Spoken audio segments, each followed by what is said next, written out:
Hello everyone, my name is Bart Wernaert and today I would like to discuss the difference between an academic discipline and a viewpoint within such an academic discipline.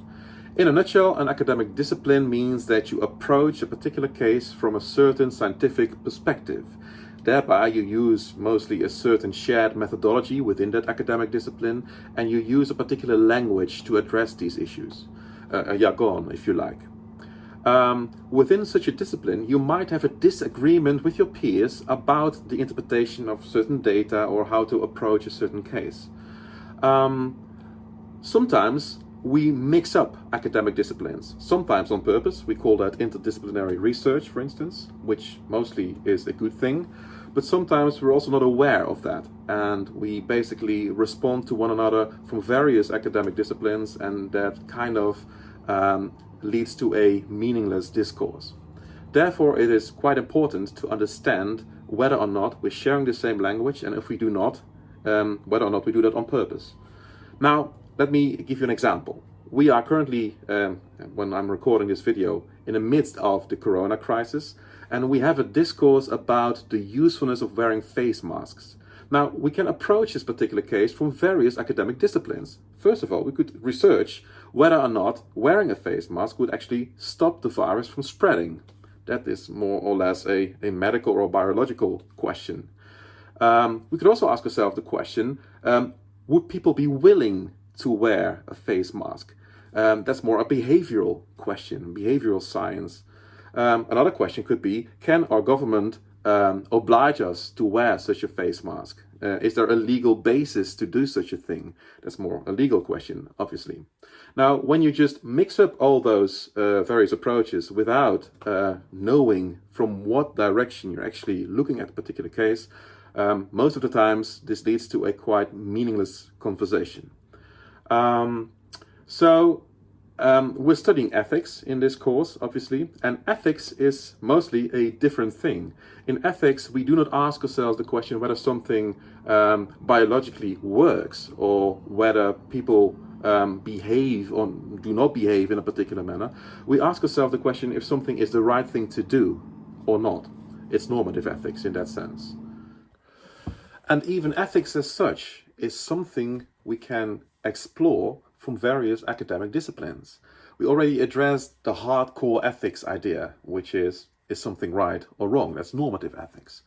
But at the same time, an ethical dilemma can also be approached from various academic disciplines, using their own language, their own jargon, their own methodology. For instance, I could ask myself the question, what parts of my brain are basically responsible or triggered when I take an ethical decision? That's more the neurosciences, if you like.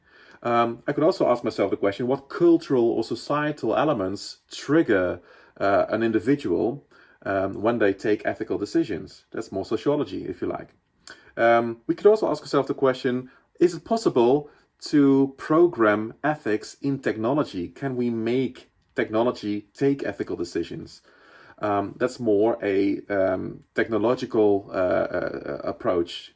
Now, ethics as such, therefore, also can be regarded from various academic disciplines, which makes it even more interesting and also makes it more important to be clear as to what question, what academic approach I'm using when I have a particular debate, when I'm studying a particular case. The need to do such a thing can be illustrated by comparing ethics with law. The fact that something is legal or not forbidden does not necessarily make it an ethical thing. So a good example is cheating on your partner. In most countries, this is not forbidden.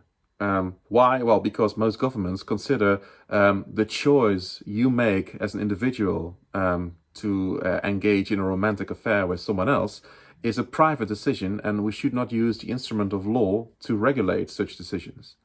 But I think when we ask the average individual whether or not they believe cheating on a partner is the right thing to do, they would mostly say, well, it's actually unethical.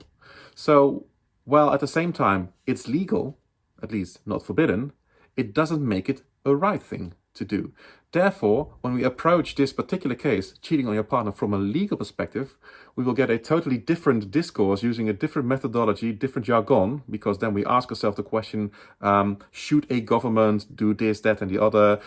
Is that not a violation of the Constitution, and so forth, and so forth.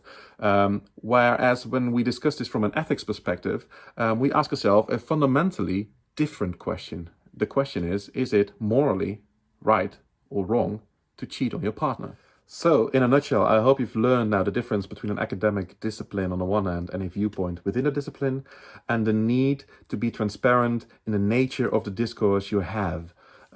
When you cross the boundaries of academic disciplines on purpose, mostly it's a good thing, because then you try to combine various approaches, various methodologies, different jargon, to basically look at a case from various perspectives and make something meaningful out of that.